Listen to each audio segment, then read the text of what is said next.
Good evening, everyone, and welcome to the 2018 UNESCO Annual Oration.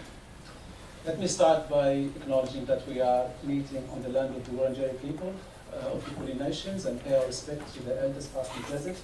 We are very sorry. We actually organized for a Wurundjeri elderly to come and do the welcome to country, but unfortunately she wasn't able to make it. I will, in a few minutes, hand over to our Vice Chancellor to introduce tonight's orator, Professor Raimond Gaita. But what I want to do very briefly is to say a few words about the UNESCO Chair at Deakin University. We prepared very few slides. We have celebrated recently the 5th year of the establishment of this chair. I asked my team to put some highlights that we can showcase with you just for a few minutes. Since 2013, having the chair which conducts research, comparative research, on all matters related to cultural diversity and social justice, with a particular emphasis on youth, social inclusion, and also application of human rights, internationally speaking. Of course, UNESCO chairs, in many ways, need to be aligned with the core mission of UNESCO. And the core mission of UNESCO has been, in relation to diversity, the challenges that pertain to the governance of diversity globally. So what do we do as our societies grow increasingly super diverse? The chair has been very active, and the team has grown over the years. As you can see from some of these highlights, we have been able to build a really a very well integrated, very high impact research program. And I'm looking at Matthew to move on to the next slide, and he cannot do it, I think, for some reason. So maybe I'll do it from here if I could. No? It's not working, Matthew?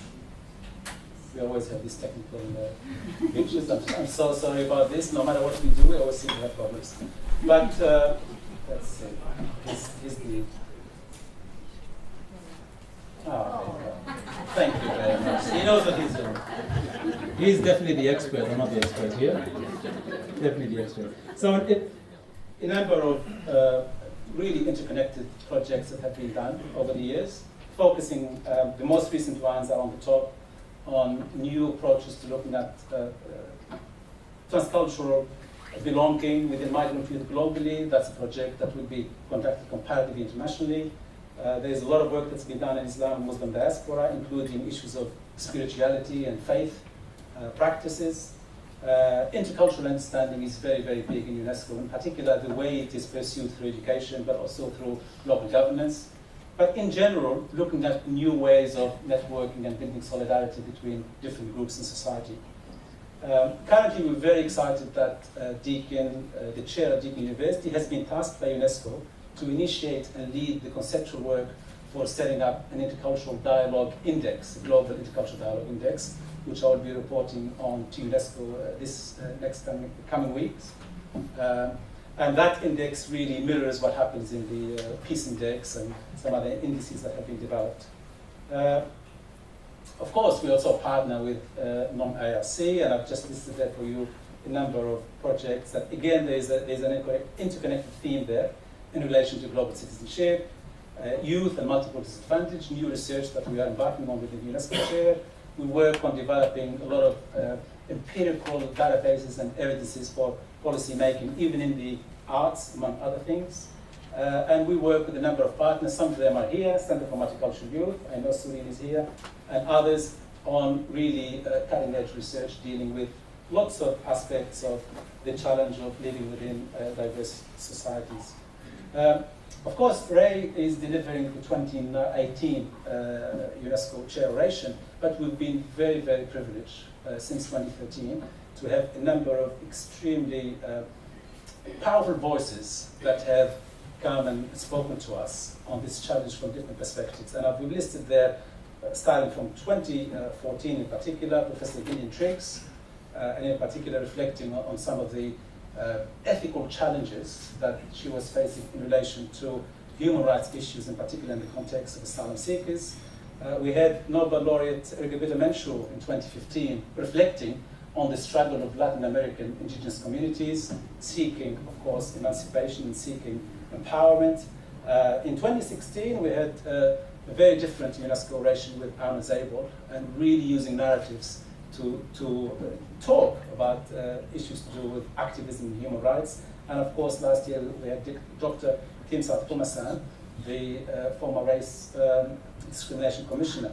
I think that tells you that we target very carefully the orators for the UNESCO Chair, because we strongly believe that the power of dealing, the power of perhaps reflecting on this, what I see an increasing challenge of living in diverse societies nowadays. I think that particular message needs to be conveyed from us as diverse perspectives, but also from clear, powerful voices who have engaged in this space. And I think tonight's orator is definitely a voice worth listening to. I won't say more about Ray, because I'm sure all of you, most of you would know about the very successful work that Ray has been engaged in. But our Vice Chancellor, Professor Jane Penholder, will offer a formal welcome and will say a few words and introduce tonight's orator. So please join me in welcoming Professor Jane Penholder.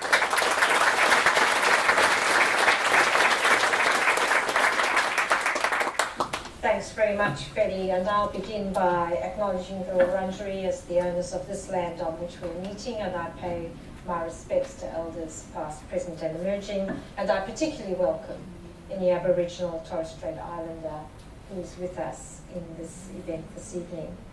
I acknowledge our 2018 UNESCO Chair, Professor Raimond Gaita, and I also acknowledge Professor Feti Mansouri, the Alfred Deakin Institute for Citizenship Globalisation Director. Everyone else, I notice there are council members, Deakin Council members in the room. Thank you very much for coming. My Deakin colleagues, Deakin students, academic colleagues, members of government, thank you so much for joining us today. It's a great pleasure to have you all here at Deakin Downtown. This is the New York end of Collins Street, noisy, slightly disconnected, but very innovative and looking forward. It's not a campus, it's a meeting place. There are no undergraduate students here except by invitation. We do like them to be on the campus, either at Burwood or at Warm Ponds and Waterfront. But we do quite a lot of postgraduate work here. But what we mostly do here is we talk and we meet with people like us and those who are different from us, from all parts of the communities in which we work. And it's proved to be an exceptionally good place to do that, because the coffee is always good, and like all good universities, we march on our stomachs, and the food here is excellent. So we are very proud that a chair of this prestige, a chair which takes a global and cross-disciplinary lead on such an important international issue, is located at Deakin under the leadership, expertise and advocacy of Fedi Mansouri and his team. And we're delighted that this year's oration, Different Ways of Saying We, will be delivered by Professor Raimond Gaita, who many of you will know of either through his written work or through hearing him speak. And I guess we live in interesting times, and I thought I'd make a few comments just in a post-truth connected world where 4 billion people can now instantly comment on almost anything that they wish to about their community. But yet increasingly, so many people are excluded socially, isolated, alienated, pushed aside. And I reflect as someone who was born in Zambia, who was brought up in apartheid South Africa, and who learnt about exclusion face to face. And then I watch with horror and amazement that Africa is decanting to the northern hemisphere, and we have no way as a global community of understanding what to do and how to do, and most of all, how to be generous and how to be inclusive. So we have much, all of us probably have the story I have. I see many people in the room would have their own story about what is inclusion, but more importantly, what it feels like to be excluded if you are the wrong colour, the wrong religion, the wrong gender, the wrong sexuality, and the list goes on and on and on. And you wonder how in 2018 we've come to such a point where we're so exclusive, we're increasingly exclusive rather than increasingly inclusive. At Deakin, one of the abiding joining themes of my staff, many of whom are in this room, is that we do believe in inclusion, we do believe in access, we do believe that education is a gateway to a different way of looking at the world. And the most important thing we do is teach those values to our students so that they hopefully go forward, and with a bit of luck, the next generation will be more generous and will introduce some of the changes that we might like to see, all of us as a community. Professor Gaita is a renowned philosopher and an award-winning writer. His books include Romulus, My Father, A Common Humanity, The Philosopher's Dog, and After Romulus.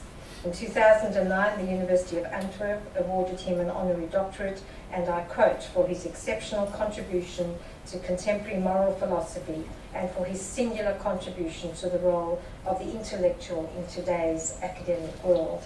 What a wonderful quote. I don't know about you, but your family must have burst with pride to have heard those words said about you. Professor Gaita is currently Professorial Fellow at the Melbourne Law School and the Faculty of Arts at the University of Melbourne. He's the Emeritus Professor of Moral Philosophy at King's College in London, and he's a Fellow of the Australian Academy of the Humanities. We are very proud and very privileged to have you give the oration this evening, Professor Gaita. Thank you so much for the time and the effort that you've had to put into thinking about what you might say to, as I said to you earlier, is a fairly knowledgeable and a fairly educated crowd of people who are interested in what you have to say and the things that you have written previously. So we very much look forward to listening to you this evening, and I welcome Professor Gaita to deliver the 2018 UNESCO Oration. Professor Gaita.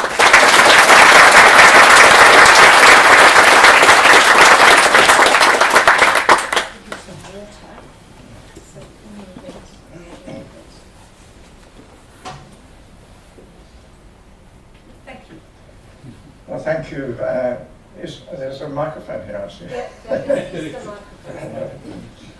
Thank you, Vice Chancellor. I'm honoured, Faithy, I'm honoured to have been invited to give this lecture, especially given its distinguished ancestry. And one of the early lecturers is a good friend of mine, Arnold Zabel. And when I was wondering in what form I would give this paper, it's in fact a paper that should have been part of an essay of about 20,000 words, I realised as I was writing it. I decided that one part of it would be sort of in narrative mode. This lecture paper is part of a kind of rethinking of a lot of things I have been thinking about and trying to understand quite why I made some of the mistakes I did. But it's also trying to deepen some things, and especially that this doesn't come out so much here. What role the concept of humanity should play in our ethical thinking. I mean, it obviously has a lot to do with the ethical content of our thinking. If we weren't creatures of flesh and blood, for example, then there were certain what we call moral norms which it just wouldn't apply. That's just obvious. But what's not obvious, and in fact most philosophers think it's false, is whether or not the concept of humanity is essential to our very conception of the ethical in its various forms. And it doesn't take long to convince people who are not philosophers that really it should be something like the concept of a person, or well, perhaps only philosophers would be convinced that it should be a concept of a rational agent, but anyway, certainly the concept of a person that should be doing all the ethical work. Otherwise, there's a simple line of argument that becomes very powerful. We're guilty of speciesism. I think that's a deep misunderstanding of the role that the concept of humanity plays. But I touch on it here, but not much. I thought of a title, which I think is not such a good title. An alternative title actually might have been more true to the spirit of the thing. They're human, just like us, in inverted commas.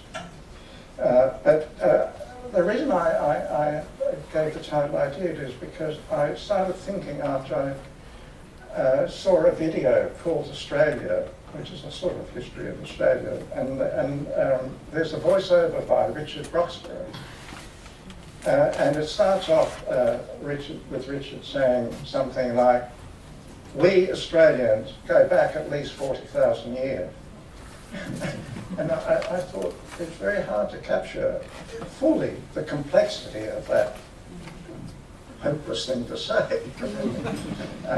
But that made me think a lot about what kind of we could truthfully be said between indigenous and non-indigenous peoples as an expression of some kind of political standing. And thinking about that, not long after I saw this film, I went to a workshop on reconciliation, and there was an Aboriginal elder, a woman, who had been present at some very early talks at the time of ATSIC, negotiating with the government. And one of the government, I think, ministers said at one point in the conversation, "We Australians, such and such." And she said, "I'm not an Australian." And I thought that was an important thing to reflect upon, and some of that I'm reflecting on now.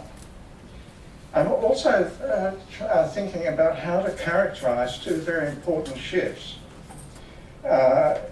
cultural, political, ethical shifts. One is from around the 1950s, let's say to the 60s, 70s and so on. And the other is from that period, 60s, 70s, to now, although I'm not quite sure where now started. But the second shift, well, the first shift is from a time in Australia where people were just unselfconsciously racist.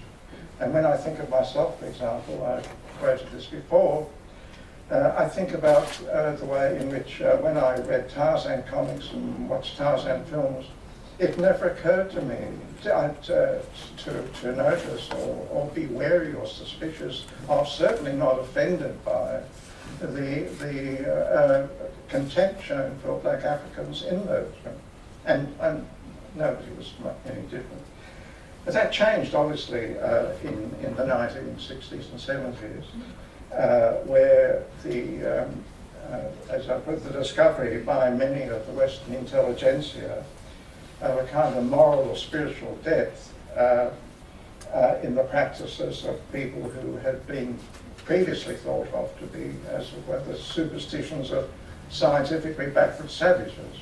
And I still think, despite what I'm going to say later, that is one of the finest achievements of the latter half of the 20th century.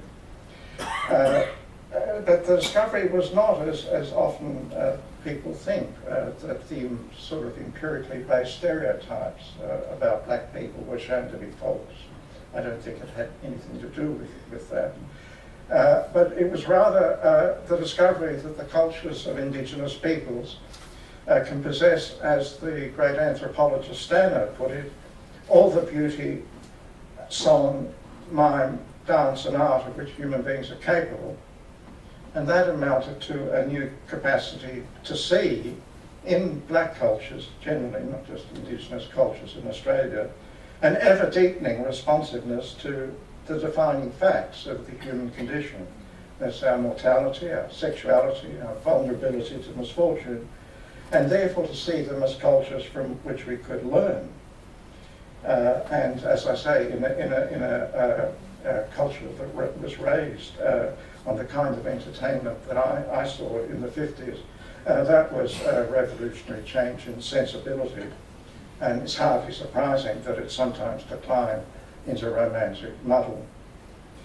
But the change that I also am thinking about, wondering how to characterize, and I stress it's a matter of characterizing, that is getting the conceptual structure clear of these changes, rather than offering historical social explanations of them. Indeed, the explanations will be worthless unless the conceptual structure is clarified in the first place and all its difficulties exposed. That's an obvious kind of point. You no point looking for an explanation unless you know what it's an explanation of. in fact in this case, is often a conceptual issue. Now, as I said, I don't know quite where now began, at least in regard to my own case, you'll see somewhere around the 1990s, the very same people who felt they had a deepened understanding or came for the first time to see that there was depth in indigenous cultures are now being accused again of failing actually to see the nature and degrees of at least their condescension to indigenous cultures. And I want to think about that. In fact, I was going to, I'm telling you this on Facebook, but I didn't, but it's partly to Gus Harsh that I've had to rethink some of these things. So I'll start a little bit in narrative mode. Well, I started actually, but I'll go now into a little bit in narrative mode. We've given Ayers rock back.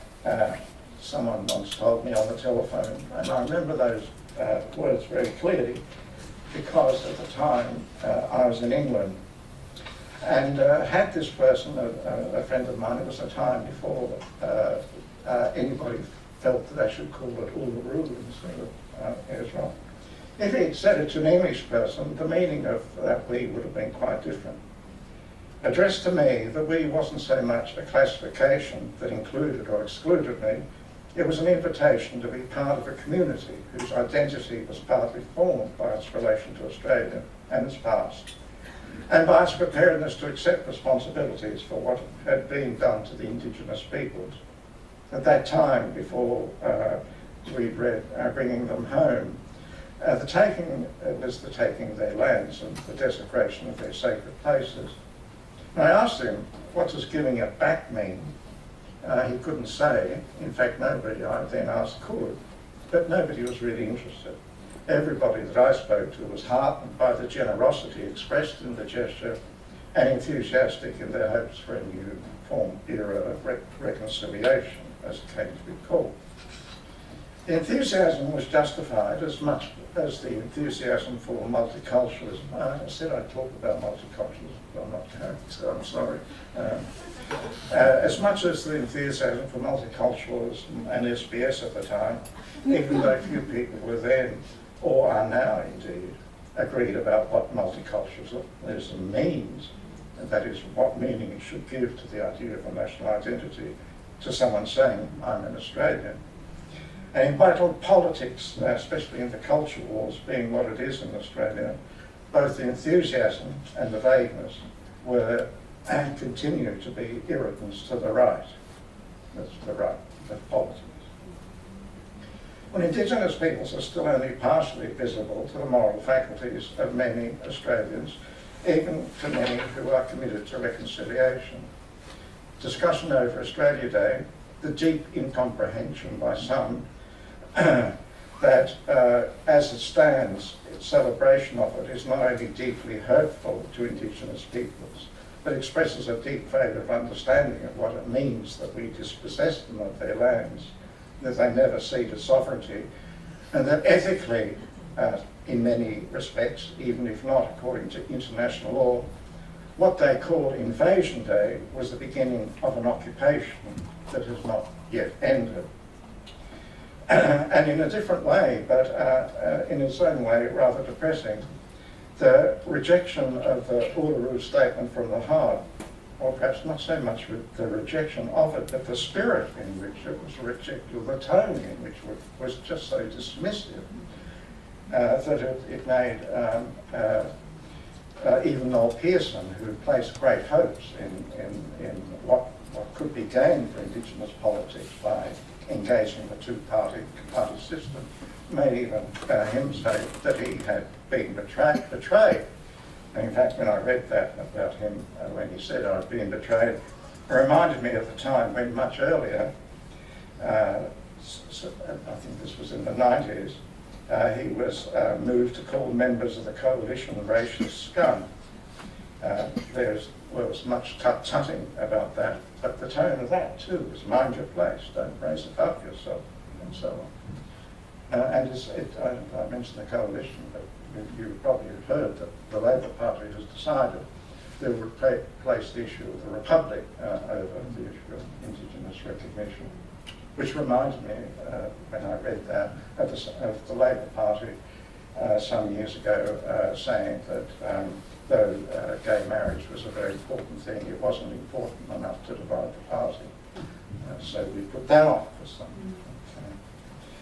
Well, in Australia, reconciliation is the name given to the acknowledgement that past and present injustices committed against the Aboriginal peoples generated for the non-Aboriginal inhabitants a sense of collective responsibility for the wrongs committed by their political ancestors. Reconciliation was never a good name because it implied, amongst other things, that non-Aboriginal Australians had a legitimate complaint against Indigenous peoples. But I'll continue to use that word anyway. And as one would expect, there's been disagreement about the nature and extent of collective responsibility.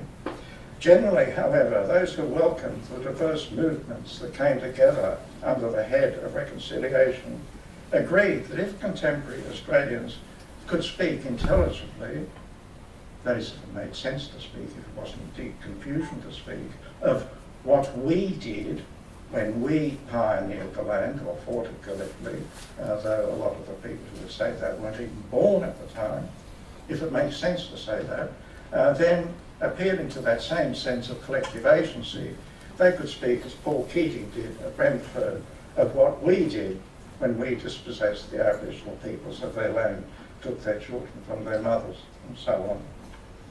And Keating's use of we in that speech is probably the most famous in contemporary history of the relation between Indigenous and non-Indigenous peoples in this land. It has many aspects.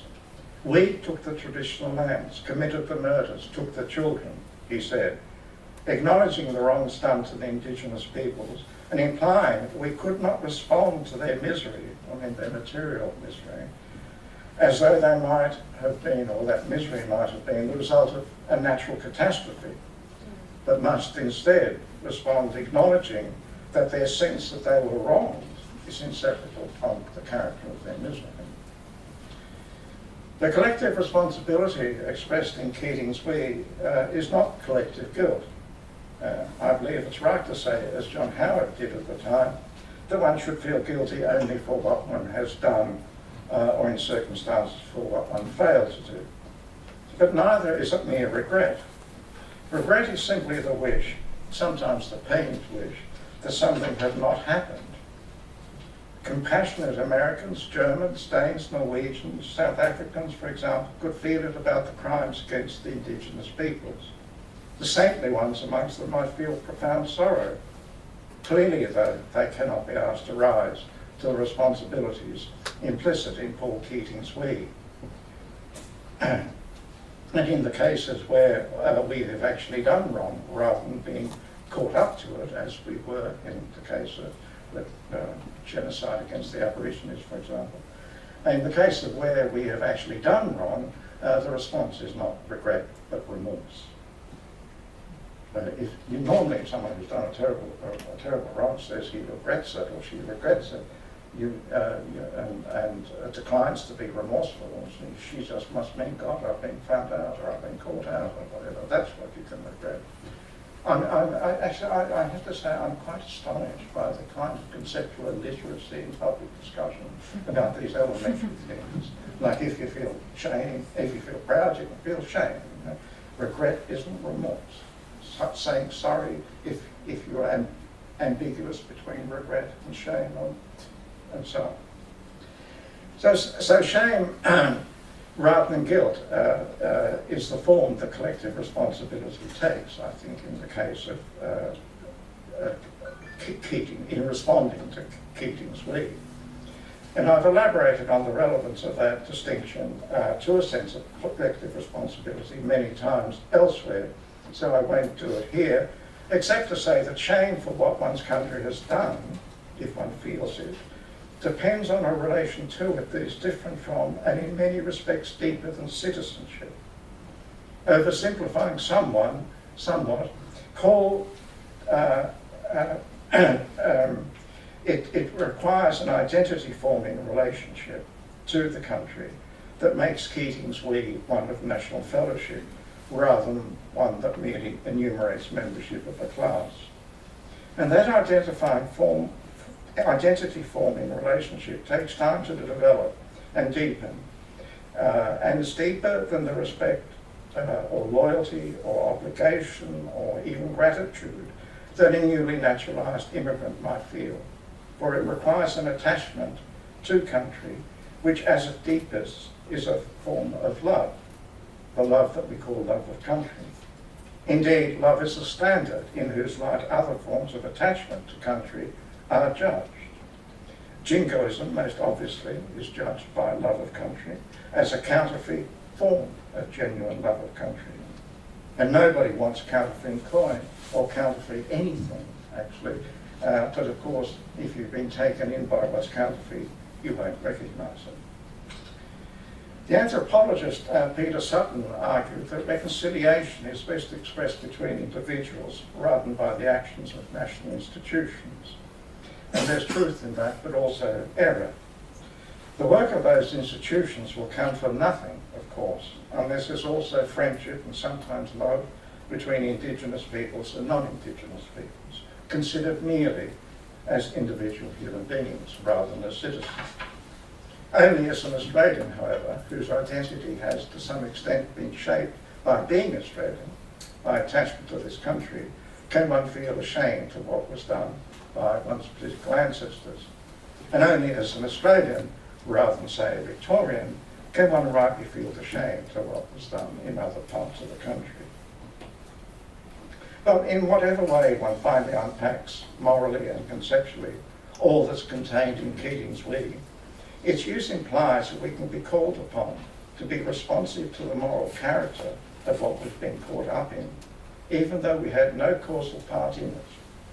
It's as true of pride as it is of shame, and the former, pride, can decline into jingoism, and the latter into morbid self-abasement, but neither decline is necessary, which would not need saying were there not so much talk of black armband history and silk in the country. It's a terrible thing to be caught up in wrongdoing. Most terrible, of course, if one's done it. Then remorse, which I think of it as a pained, bewildered acknowledgement of the meaning of what one has done, rather than an emotional reaction to it, is a clear example. My God, what have I done? How could I have done that?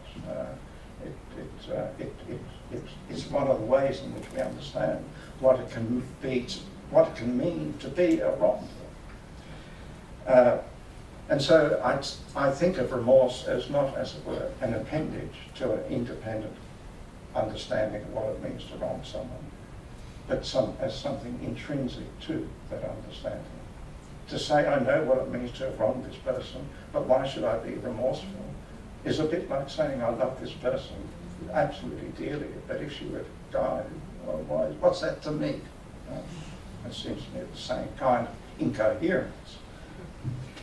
So I think of remorse when it's lucid as simultaneously a pain recognition of what one has become merely by having done it, and what the person who is wrong has suffered, which is never only the natural and physical dimensions of whatever harm was done to them, but also the fact that they were wronged. And shame, which is a complex thing, ranging from shame about one's appearance to shame about having been caught up in a terrible wrong, when it's a form of moral understanding, I think is also simultaneous when it's lucid. It too focuses simultaneously on a realization of how terrible it is to be one who's been caught up in the wrongs for which one is ashamed, and grief for those who were wronged. And we can perhaps from that see what was so mistaken and politically mischievous in the distinction between practical and symbolic reconciliation. Those who pressed the distinction denied that Australians had any reason to assume collective responsibilities for wrongs done by their political ancestors, and therefore deny there's any reason for action that they believed would be an expression of what they thought to be black armband history. The apology was always derided as an expression of that. These kinds of acts expressive of what they thought to be a black armband view of our history were dangerously divisive, and they contrasted it with practical measures to ameliorate the misery evident in many Aboriginal communities. And adopting such hard-headed practical measures, they said, was the truly moral response to their misery, as opposed to symbolic gesturing. Yet, and this showed their political cunning, by calling the implementation of those measures practical reconciliation, they made it look like a form of reconciliation, even though their denial of collective responsibility made nonsense of that description. If there's no need for shame that is sometimes the expression of the wrong that one's political ancestors have committed, there's no need for reconciliation, which is a form of political atonement, if it's anything. And those people, John Howard was their actual and now still is their moral leader, managed to exploit much of the goodwill associated with reconciliation while actually eroding its conceptual basis. The real target of practical reconciliation was not in practical symbolic gestures, it was reconciliation itself. I mean, reconciliation on anything that could look like relations between equals. Of course, they didn't want the indigenous peoples to cause trouble. Well, around 1997 or 1998, I gave a lecture in Ballarat on genocide. I'd written about it in Robert Mann's Quadrant. I wrote for Quadrant when Rob was its editor, though I wouldn't naturally be a Quadrant writer because I trusted him. And I was right to trust him because he had found me to be pretty much sad for all the reasons for which I trusted him, so, if I might put it that way. But had it not been for his invitation to write for Quadrant at that time, I wrote around 50 columns for him. And perhaps just as importantly, had it not been for his constant badgering that I published in Quadrant the eulogy I'd given at my father's funeral. He convinced me because he said he would publish, I put on the back cover a photo of my father milking goats, and I thought my father would be really pleased for his goats, in that case. And so that led, in fact, to the writing of Romulus, my father. So I owe, insofar as I have a reputation outside the academy, then it's to Rob that I owe the beginnings of that. Debate about the Bringing Them Home report had at that time been very bitter and focused on three things. Were the children really stolen? And if some were, how many? How are we to judge people back in then who often acted with admirable intentions, they say, to help the children and give them better lives? But most explosively, the question was, could it really be called genocide? If it's genocide, a journalist, Michael Duffy, said, then Menzies and Hasluck share the same circle of hell with Hitler and Himmler. Duffy was a cultural warrior, but the distinguished writer and historian, Inge Clendenin, who wrote a book called Reading the Holocaust, which was judged by the New York Times to be the best book of 1999, said that to take the murder out of genocide is to render vacuous, to render the concept vacuous, and to suggest that the stolen generations were a victim of genocide was, she said, an intellectual and moral disaster. She went on to say that upon hearing that accusation, and this is a quote, the minds of good people slammed shut. Well, there are a small number of Kuris in that audience in Ballarat. And during the talk and afterwards, during discussion, they were sometimes irritable and impatient. Finally, one spoke up. He was fed up, he said, with the many distinctions I'd been drawing. Did I know what it feels like to be a victim of genocide? Did I not see you can't speak of these things, or you can speak of these things only if you experience them? Only Indigenous peoples could speak with real understanding of the genocide committed against them. Did I even know any Indigenous peoples? He finished by wondering whether I was exploiting their suffering to make a name for myself, writing and teaching about genocide. Well, anybody who has spoken on platforms with Indigenous peoples or to audience where they are present will know his response is not unusual. People who are not Indigenous will know and perhaps be unnerved by the complex range of feeling, suspicion, pleasure, gratitude, hostility, anger, warmth, that Indigenous people sometimes direct their way. And those feelings look inconsistent only if one presses them towards a resolution. Come on, what do you really feel, you might want to say.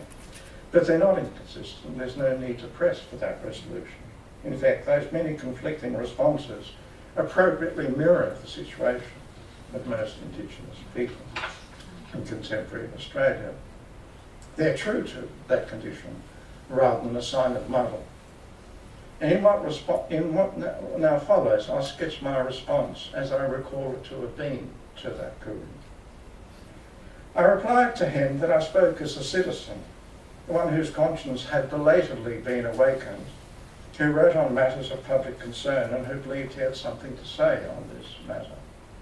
Being a philosopher, much of what I would speak and write about is of a conceptual kind, that I had nothing to contribute to the historical argument. But it's not because I'm a philosopher, I went on to say, that I believe that the conceptual issues are the most pressing. Though we're far from having an adequate history, and bringing them home made no claim to being one, and though its findings would surely be disputed, I acknowledge, the broad picture is already clear, and the disputes about whether genocide had been committed against the children and their parents are not for the most part empirical or legal arguments. They are philosophical and moral, enlivened by the question whether a criminal category whose paradigm is the Holocaust could apply to what was done to the children and their parents, even during the most worst periods of the absorption programs in the 30s. At a point of tension in that discussion, a point where he and I were both irritated with each other, I told him, you can't have it both ways. You can't, I said, invoke, indeed exploit the profound moral connotations of the concept of genocide, which has been called the crime of crimes, the gravest of the crimes against humanity, and at the same time express impatience with the distinctions that are necessary to reveal the conceptual nature of that concept, and therefore its political and moral legal ramifications. One needs to make those distinctions, I said, if one's to make a case for saying that a crime in which not a single killing served a genocidal intent should rightly be in the same conceptual category as the Holocaust or Rwanda. And it was necessary too, I continued, that is to make those distinctions. If there was to be any, and to mount that argument that needed those distinctions, if there was to be any chance of meeting the accusation that the application of the concept to what was done to the stolen children was stupid and indecent, an offence to the victims of real genocide, as many people have said, and also to the stolen generations, insofar as it's assumed that they are glad to profit from such a demeaning comparison. Well, then I said something else that I think was the deepest cause of offence to him. He was offended, I think, not only just at what I was saying, but what, as it were, what was going on in this exchange. The concept of genocide, I said, is essentially a concept forged to make sense of an element of Western political experience. We're learning now, I acknowledge, that reflection on other experiences, notably those of some of the colonised peoples, will enable us to understand the structure better, and thus to understand better even those aspects of the European experience we're trying to capture with the concept. but whose significance was distorted by the horrific mass murder that seemed inseparable from its paradigms. But though reflection on the stolen generation will help us to understand genocide, I say, the stolen children themselves have nothing uniquely to contribute to our understanding of the concept. Not them, nor indigenous peoples elsewhere in the world, I say. And I went on, the indigenous peoples have told stories of the crimes they suffered that are up to genocide, and they and others will tell more. But the stories and the way they move us are no substitute for the discursive elaboration of a concept whose essential structure was set by European jurisprudence and European political theory in response to European experiences. Or to put the point another way, I went on, the genocidal aspect of the crimes committed against the stolen generations does not show in the suffering the stories make real to us. It wasn't the genocidal aspect of the stories told in bringing them home that made Kim Beazley and others weep when they first heard them. And by the way, moves Inga Clendinnen enormously. She was not morally untouched by this when she said, good people's minds slam shut. And that's not because the stories that would reveal the genocidal aspects of what was done have yet to be told. At the level of storytelling, at the level at which only stories can truly engage our sympathies, move us and make us weep, indigenous peoples may have much yet to tell, and perhaps those stories will teach us something new about the human condition. Perhaps you can't tell some of those stories unless you are an Aboriginal person. It may even be true you can't fully understand them unless you are an Aboriginal person. But it's not true that the stories that only the indigenous peoples can tell, or the ones they can tell best, will make us see why the crimes against the stolen generations were sometimes genocide. The claim that the indigenous peoples have nothing uniquely to contribute to the discussion of the genocide committed against them, I mean to the discussion of why it was right to call it genocide, offended the Koori most, I think, and I know others too. A year or so later, I gave a similar talk at a conference, in this case, an academic conference on human rights, and 2 Aboriginal women walked out before I finished and didn't speak to me for the remaining day and a half.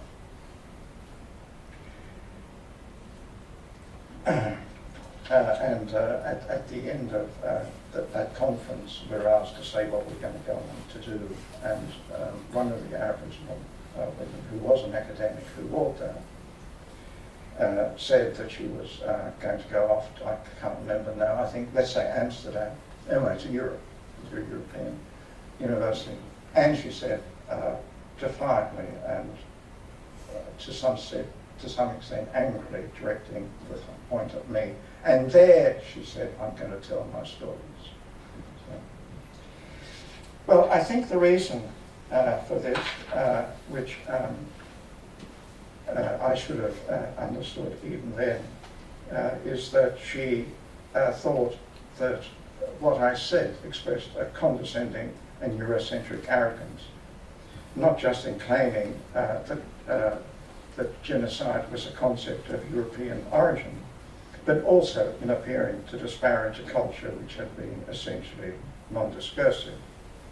It's as though she thought this, she might not have thought this so severely, but let's put it this way. It's as though she thought, I thought, they tell good stories, but really they don't know how to think. And though I didn't believe that, it's obvious, not only did I fail to make it clear that I didn't believe that, but there must have been something in my tone or something in what I was doing that prompted her to respond in that way.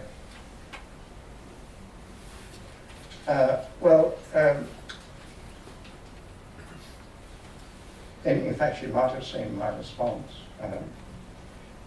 as a terrible, a sort of residue of a terrible irony that the UN resolution in 1946, a precursor to the Convention on Genocide, that described genocide as, quote, a shock to the conscience of mankind, as contrary to the moral law and to the spirit and aims of the United Nations, and a crime which the civilized world condemns. She might have thought that I was, oh well, hang on, what I wanted to say is she might have recalled that and recalled also that many, at the time that these fine words were announced, the European countries and them thought that most of the peoples in the world, the peoples who were themselves the victims of colonial genocides, didn't have the depth really to understand what it was for a crime to be such a horrible crime, because they are incapable of depth of understanding of anything. So this was a terribly bitter irony in this resolution, calling something a crime of Christ, a shock to the conscience of mankind without acknowledging that most of mankind, acknowledging that the European peoples, but chanting yourself, thought most of mankind was incapable of understanding what it is seriously to be a shock to the conscience of mankind. And I wondered whether she felt a residue of all that in what I was saying. Well, what I, as the about-to-be author of A Common Humanity, thinking about truth, well, I can't remember, it's something about love, justice and truth or something like that. I should have known, but didn't, and didn't really fully know until Gus Anhaj made me realise it, was that the humanity we affirm when we speak of a common humanity of all the peoples of the earth is not fixed. It's not a discovery upon which we could settle, upon which reflection of the peoples by the people of the earth could converge as we hope it might do in scientific matters. I should have seen that when we acknowledge that racism is the denial of the full humanity of a denigrated people, we should not think that we know what the ethically inflected sense of humanity comes to in our relations with them. Rather, we have to realise that we must together, rather than unilaterally, see what we can make of our different conceptions of humanity. And we can't assume that in the end, if we do that, if only we're patient, sensitive, generous and attentive enough, we'll agree. We might not. And we'll then have to see what we make of that fact politically within nations, and I would also say it's true of relations between nations. And I think this is a very important point for international law and for trying to think about what we mean by the concept of a crime against humanity. But I won't talk. I was going to talk about that. I won't. And it's as though, as it were, the concept of humanity as a static concept was, and I think developed as a response to racism by well-meaning people, was a matter of saying, yes, you're part of our common humanity, welcome, welcome. So I thank Gaston for that. Was the Curie and the women at that lecture perhaps too sensitive? Well, that's what many people on one side of the debate about free speech would now say, that maybe they should toughen up, as they told Julia Banks. Well, I don't think actually the answer to that is simple. But I'd offer a quote from Simone Weil, which I suggest we would make reflection on this answerable. It's a very fine quote. And it starts off with her talking about the supernatural virtue of justice, but you don't have to think about anything supernatural to see the profundity of this point. She says, the supernatural virtue of justice, this is a quote, consists in behaving exactly as though there were equality when one is stronger in an unequal relationship. Exactly in every respect, including the slightest details of accent and attitude. For a detail may be enough to place the weaker party in the condition of matter, which on this occasion naturally belongs to him, just as the slightest shock causes water which has remained liquid below freezing point to solidify. I mean, I think of that when I said about the way in which the statement from the heart was dismissed by a Prime Minister who would be shocked to think that to fully understand what this is, what the dismissive nature of his response indicated. Well, a little bit more of a tribute to Arnold Sable here. It's a bit of a story. Some years ago, an Aboriginal friend from Queensland took me to some of the sacred sites of his country. Country in Aboriginal English is a word, I'm sure you know, with spiritual resonances that are informed by the relation of particular Aboriginal clans, mobs, they call themselves, to territories in part of Australia. The man's name is Cole McClellan, and he features as Bo in Alex Miller's prize-winning novel Journey to the Stone Country. And one day Cole said to me, "I've shown you my country, it's time for you to show me yours." And he knew from reading Romulus, my father, and from conversation how deeply rooted I am in central Victoria. And I have to say about this because I talk about me a bit here because it connects to what I say about voice later on. Well, like much that contributes to who and what one is, it's not always transparent to reflection. And I didn't realise until I wrote Romulus, my father, in 1996, at the age of 50, how different, how important growing up in the harshly beautiful landscape of central Victoria has been to my sense of who I am. And I had to tell some of the story to explain my attitude for the landscape. My father was born in 1922 in a Romanian-speaking village in the former Yugoslavia, and he always considered himself to be Romanian. My mother was German. I was born in Germany in 1946. And in 1950, my parents emigrated to Australia. My mother suffered from manic depression, of which heightened sexual desire is often a symptom. So already on board ship, she had affairs, and this is all puppet nonsense, no. She had affairs, and soon after landing in Australia, she took one of my father's good friends as a lover. His name was Mitchell Hora. His brother, Puntali Morn, who my father simply called Hora, as I always have, became my father's closest friend, and because my mother was mostly absent, a second father to me.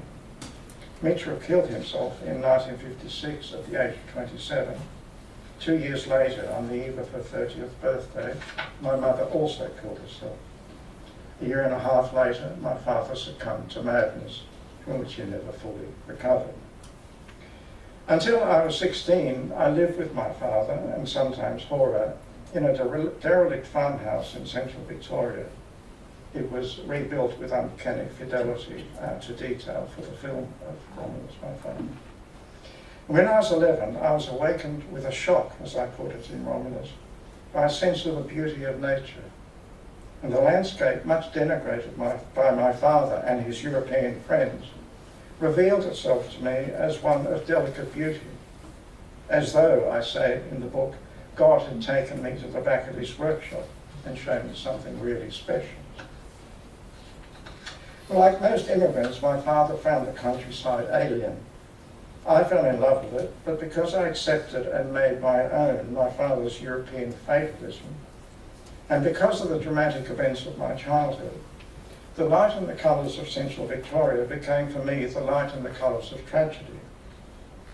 I think of tragedy as a genre that bathes the affliction that it depicts in the light of a calm pity. And when I finished Romulus, my father, I hoped that it showed the same pity to the suffering of the people I wrote about, people broken, not just bent, yet with their humanity undiminished. And when I describe my father's attitude as European fatalism, I mean that he looked upon our vulnerability to misfortune as a defining feature of our humanity, rather than a contingent and regrettable fact about it.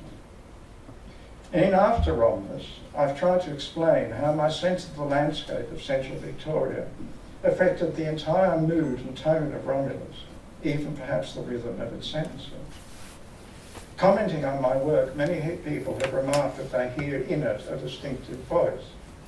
That voice was formed growing up in the landscape of central Victoria, with my Romanian father, with his Romanian friend Hora, haunted by my German mother, and with the Anglo-Celtic men and women who farmed it and worked its towns. It was formed by other things too, of course, especially as I grow older.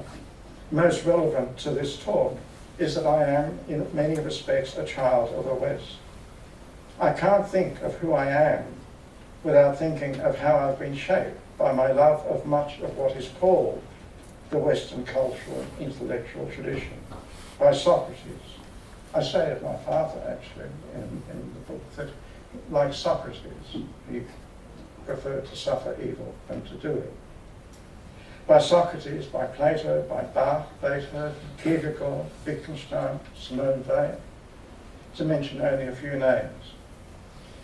And also, and deeply, and this will perhaps cast some light on what I said earlier about the Holocaust.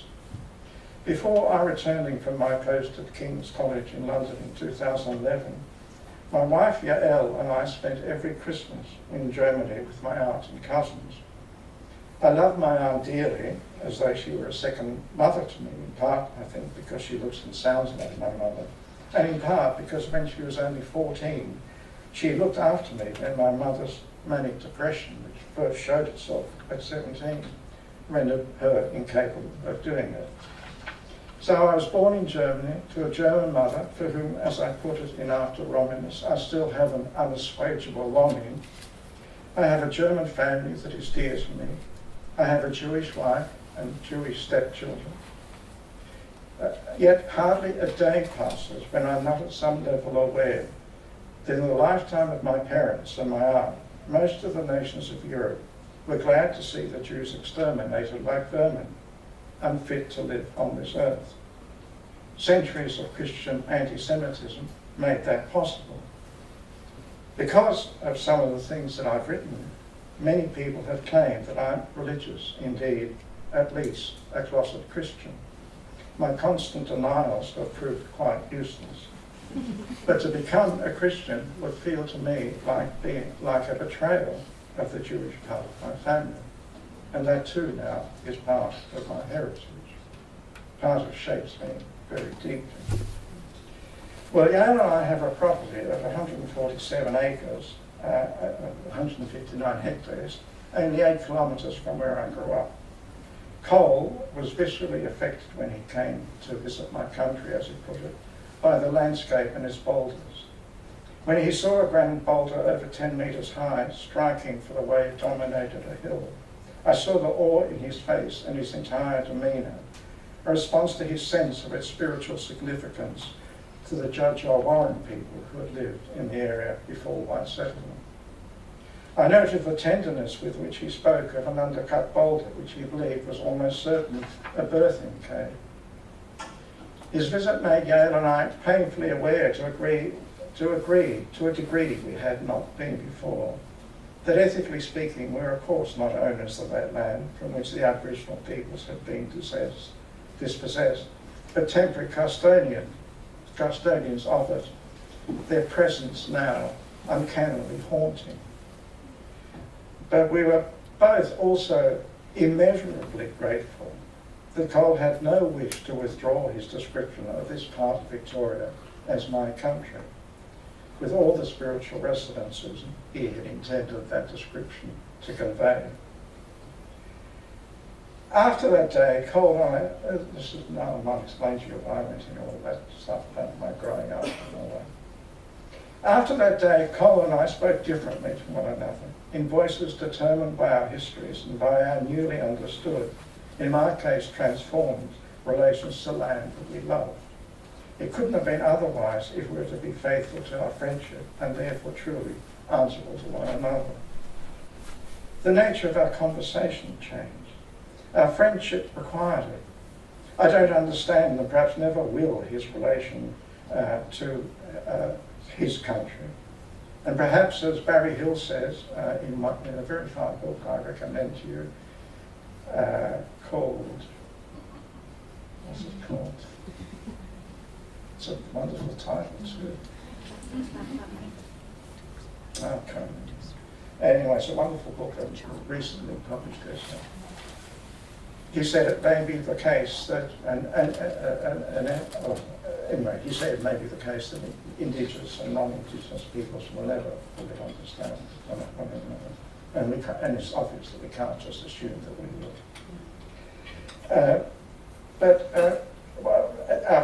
The conversation between Colin and I was premised on his acknowledgement that my love for that land really was love, not just a form of attachment, and that it was authentic. And had he not thought that, the nature of our friendship would have been quite different, and we couldn't have shared that experience in the way that we did. Because had he thought that this was sentimental nonsense or whatever, something deeply inauthentic, then he must have thought that the experience we had, at least my part in the experience we shared on that day, which was so moving to me, was just me in cloud cuckoo land. And had he done that, had he thought that, well, I know he didn't think that, because our friendship was such that if he did, he would have what I sometimes called a call to seriousness. He would have said, for God's sake, why can't you see how sentimental you've been? How can't you see how untruthful you've been? Why can't you see the true significance of the fact that this is land in which the Aboriginal peoples had been dispossessed? Such what I've called calls to seriousness are intrinsic to anything we seriously call conversation, and anything that we might seriously call friendship. So these calls to seriousness are calls really for a person to speak out of their life, to say, come on, don't talk to me as a rational agent, a rational being. Don't tell me what someone might say or what could be said. Tell me what you think, speaking from your history, from a life that you've lived and nobody else has. So in one sense, it's a call to an individuation. Say, I think that's what authenticity means, and it's revealed. I mean, it can be a bad word, a cliche word, but I think that's what it means, and it's revealed in what I'm calling a call to seriousness. But of course, also, any call to seriousness is also under a general category. You make it to a friend, or to a lover, or to a child, or a parent. You never go up to a stranger and say, hey, come on, tell me. It would be ridiculous and presumptuous. So it's also, on the one hand, individuating, on the other hand, under a general category.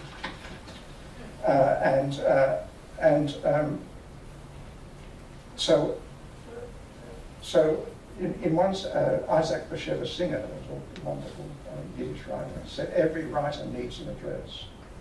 And I would say any call to seriousness has to come from an address and be answered from an address.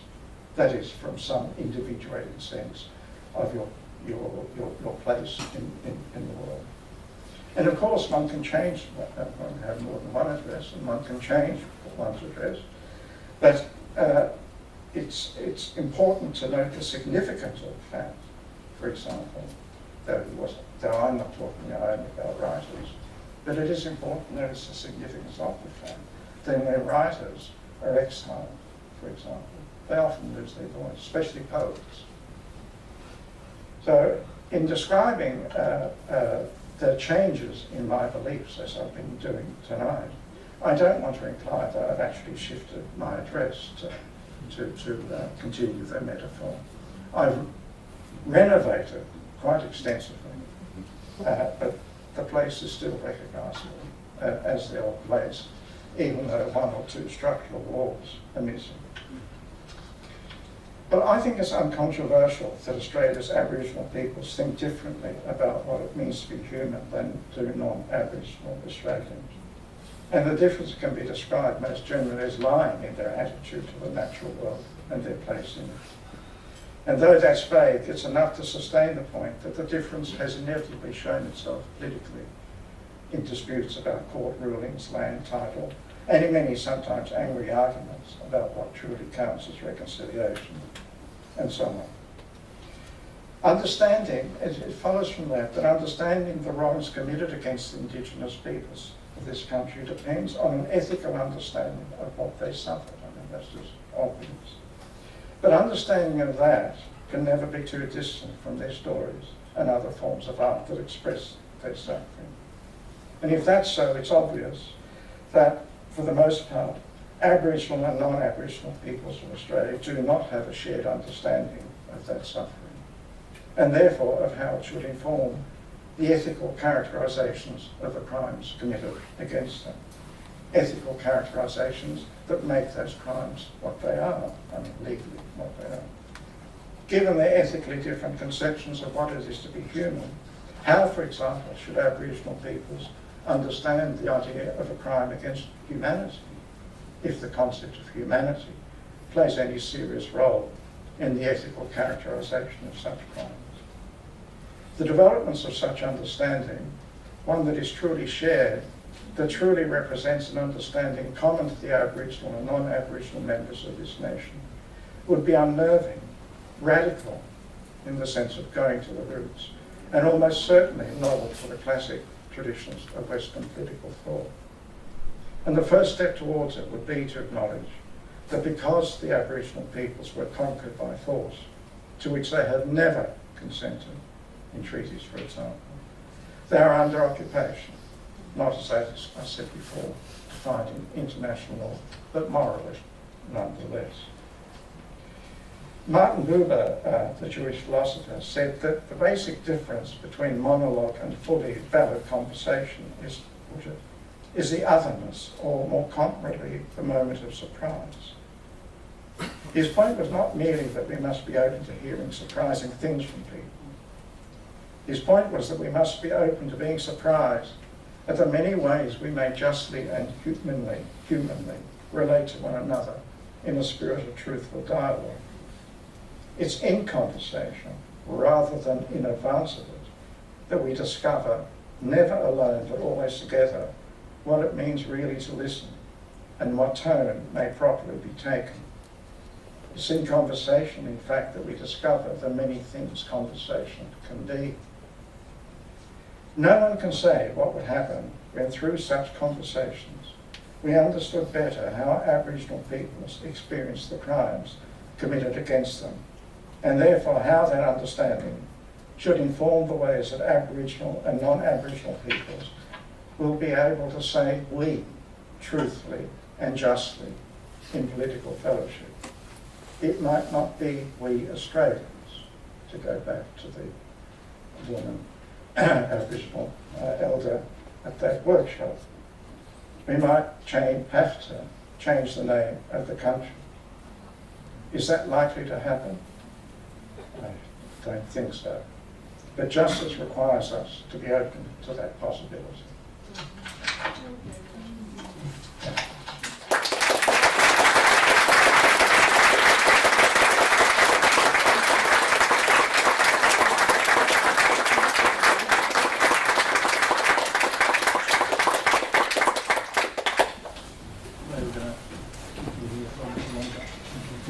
Thank you very much. I think you certainly taking us on a really very confronting journey of many stories, but also many ways of imagining some of these very difficult issues that we have to come to terms with one way or another in relation to our relationship with Indigenous Australia. I don't think I'm alone in saying that this was one of the most powerful, perhaps, exposés of where Australia is in relation to this particular challenge. And I think what you talked about in terms of the Labour Party, in terms of perhaps prioritising the Republic as opposed to the issue of reconciliation, is absolutely spot on, because there's not much prospect really for us to move forward as a nation unless we come to terms with history and where we ought to be able to deal with it collectively and inclusively in different ways. I'm sure there'll be a lot of comments and questions, and we're very grateful that you also not only gave this really a wonderful presentation, but also you are happy to hear comments or maybe take specific questions. And I think we have about 15 minutes to go. We have a row of maybe 2 microphones, and I think if you just please raise your hands, and then you'll have to speak up. And you have to speak up. Because I left my hearing aids at home. So you have to speak up. My wife told me not to tell you that. But also please stand up, because we do have a camera here, so this session is being recorded. So do stand up, please, when you ask a question. Okay, Roman, go first. Thanks for such a great presentation. My name's Roman. I heard at the recent conference who you are is more important than what you do as agents of change. So I was just going to ask, is me continually reflecting and checking on my own bias a more effective approach and contribution to a collective we movement that sometimes can be quite glacial? So, sorry, what was the question? I was asking that, did you hear the first part too? Should I say that again? Or I was just going to say that who you are, I heard at a recent conference, who you are is more important than what you do. And what I was thinking is that me, because we were talking the concept of we, is me continually checking on my own bias a more effective approach and contribution to a we movement that is ensuring that we're all good human beings. Well, you can't avoid being part of a larger, a smaller we than being a mere, I was going to say mere human being, being only a human being. Obviously you can't avoid being a citizen of this country. And terrible things are happening in this country. Now, I'm not saying what you have to do about that, but all I'm saying is being a citizen. I don't want to moralise here, but it seems being a citizen of a country that is doing such terrible things. One has then to answer for what one does qua citizen. So I could say to you now, you don't call this seriousness, for goodness sake. You can't just be concerned with who you are. You have to be concerned about what you do. What you do might just be voting. Being literate about who you vote for, maybe nothing more than that. Especially in this country, where voting is compulsory. It's not something, what one makes of voting is not something one can avoid thinking about. Look, there's a context in which that's obviously true, who you are. When someone's obsessed with status or their friends are, when we're thinking of those sort of things, obviously it's right to say, well, what matters is not that you are rich or not that you're famous. What matters is who you are. I mean, that's obviously true. And when you go to your deathbed, who you are and what kind of person you'll be, well, one hopes will be a fundamental question. If I must just say, since that thought is in my mind, when people have often talked about whether this culture is superior to that culture, whether Western culture is superior to non-discursive cultures, well, what used to be called backward people. I mean, it's a complex business. But one thing I always thought I might say is, and this connects with your point, it doesn't matter how famous you are. It doesn't matter how many goods you've got through high-grade medical care, and et cetera, et cetera. What really matters is what you can say of yourself truthfully on your deathbed. And there's no reason to think that anybody in the highly sophisticated Western culture that I said I love is better off in that respect than anybody in any other culture that we know. Shakira? Patrick? Here, Patrick. Thanks so much, Ray. Some thoughts which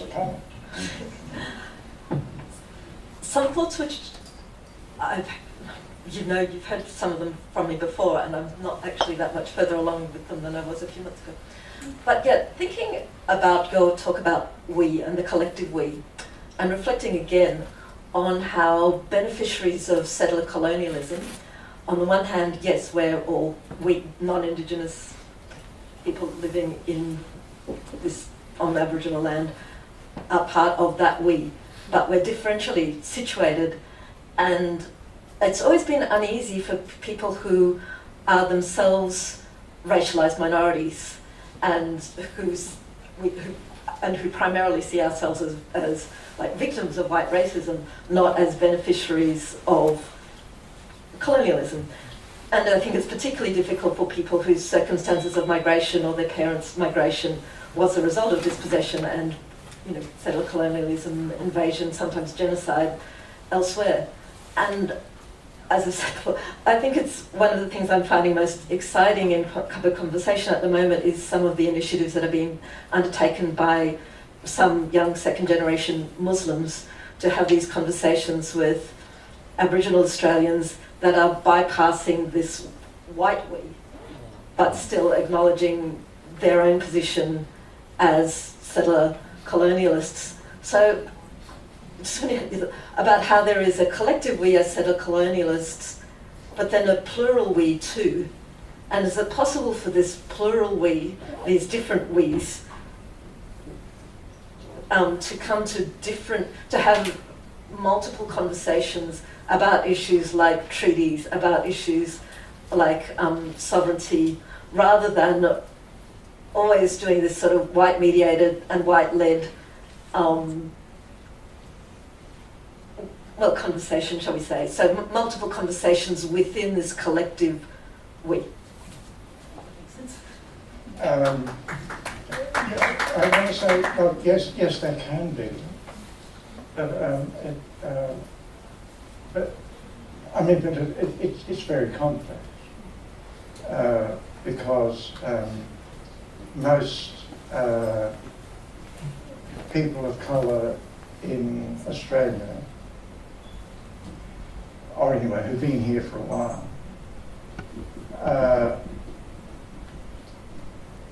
think of themselves as Australians. And if they are to think about the fact that they've been victims of white racism, for example, or have come from countries in which they've been victims of colonial oppression, that doesn't, it seems to me, that doesn't put them in the same position in regard to the general non-indigenous population, of saying maybe at the end of the road when we have this discussion, we won't call this Australia.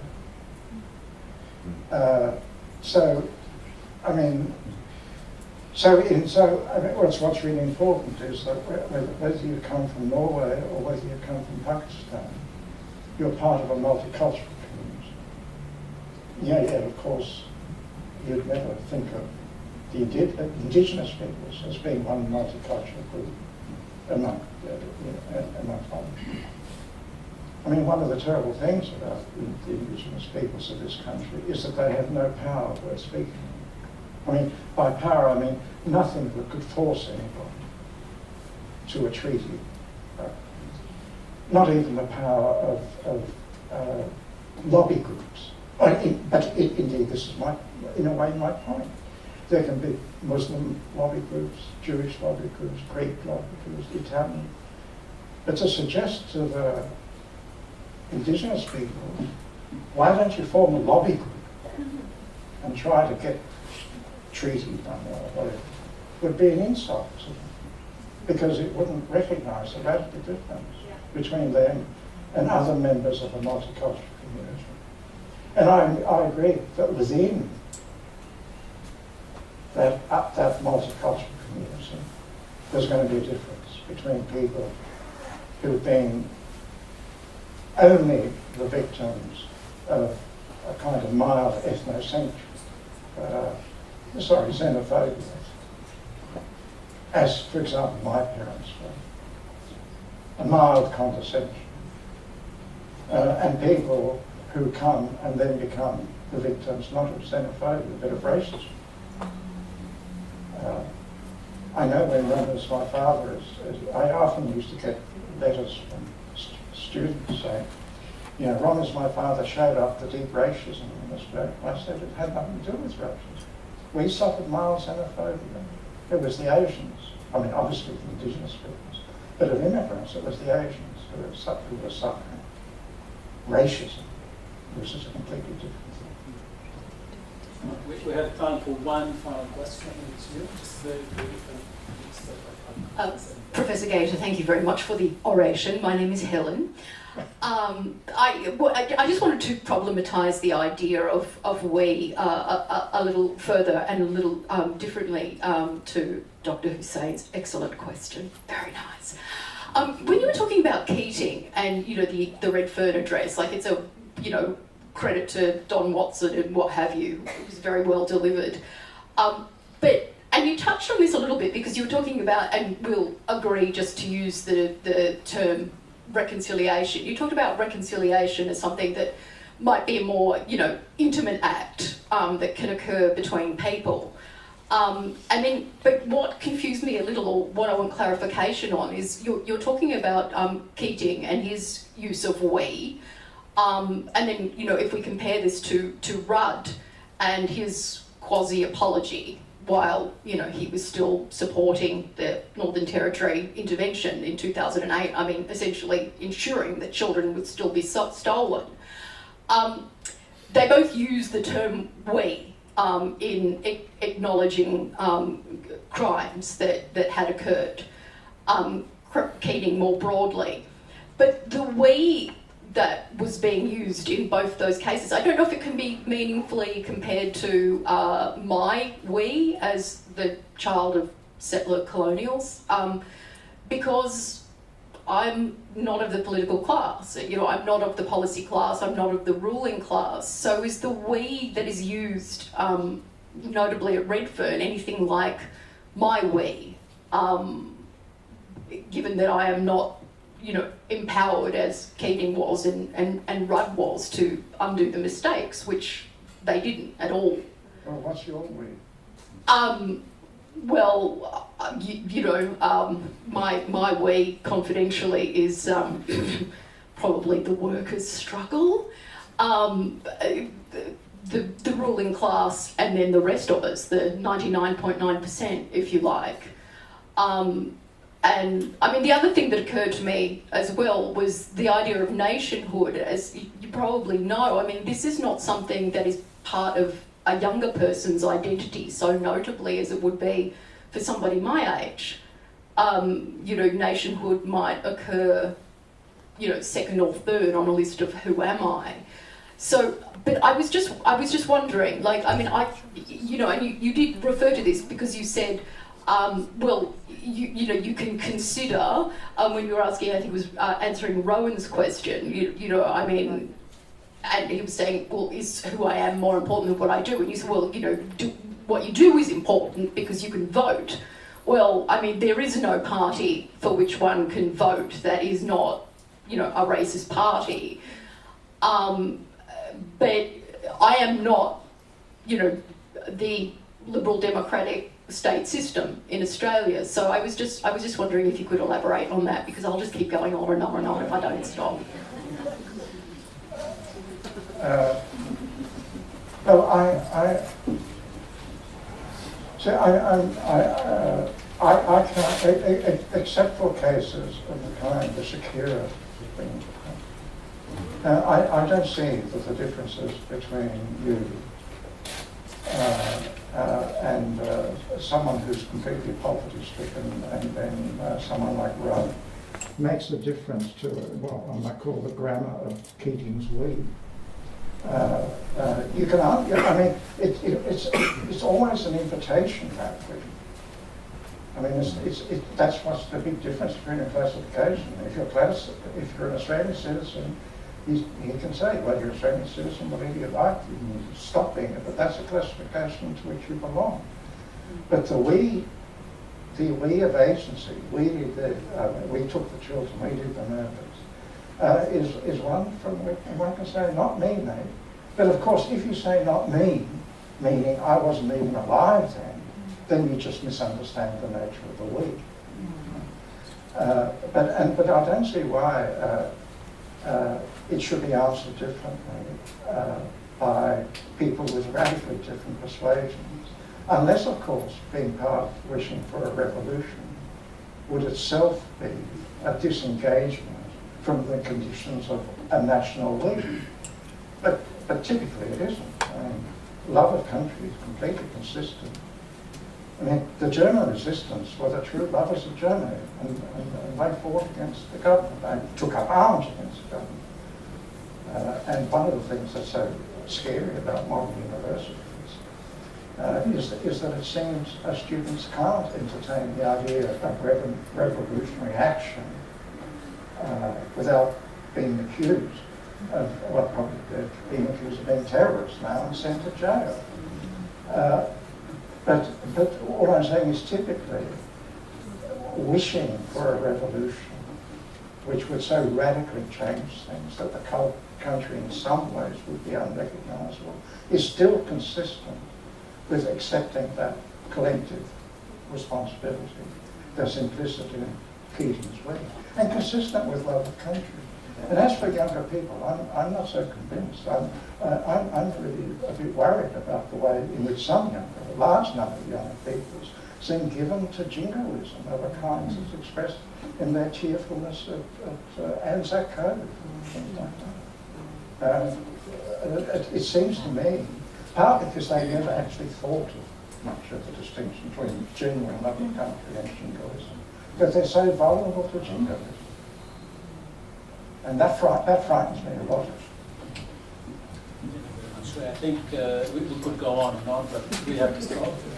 Our Vice Chancellor will come now and conclude proceedings and offer Professor Raimond Gaita a talk and give.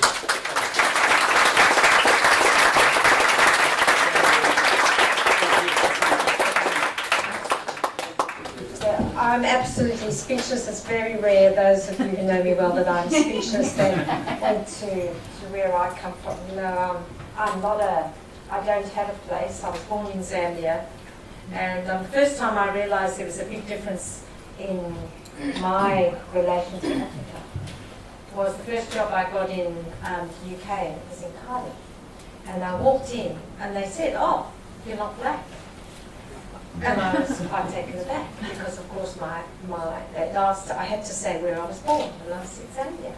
And they assumed because I was in Zambia that I was black, and I knew I was not that, and that I come from a very privileged position of being a white Roman Catholic South African in a working class family. It never occurred to me that what we were doing was anything other than normal, and that we had, even as a humble working class family, had a nursemaid and a cook who lived outside on our property but not with us. And it was only when I went to university in the UK as a PhD student and read my own history of the place I'd come from that I realised the awfulness of where I had been and had not been able to do something. And I think the piece I take from you is what is it that we do? And how do we get the democracy to work when there's not another party to vote for because they're as bad as each other? But do something we shall, and my thing does come back to the collective in the democracy. But I'm not a philosopher, I'm a humble scientist. And to you, thank you so much for making us think deeply about who we are and who we are individually as well. These are carbon fibre couplings. There's one thing that we do quite well at Deakin East Sides, and that's at our Geelong campus. We are famous for rejuvenating the economy by finding things for the makers of Geelong to do. And lightweighting and carbon fibre was one of those things. And in here, these are indestructible. They will live much, much longer than we ever will.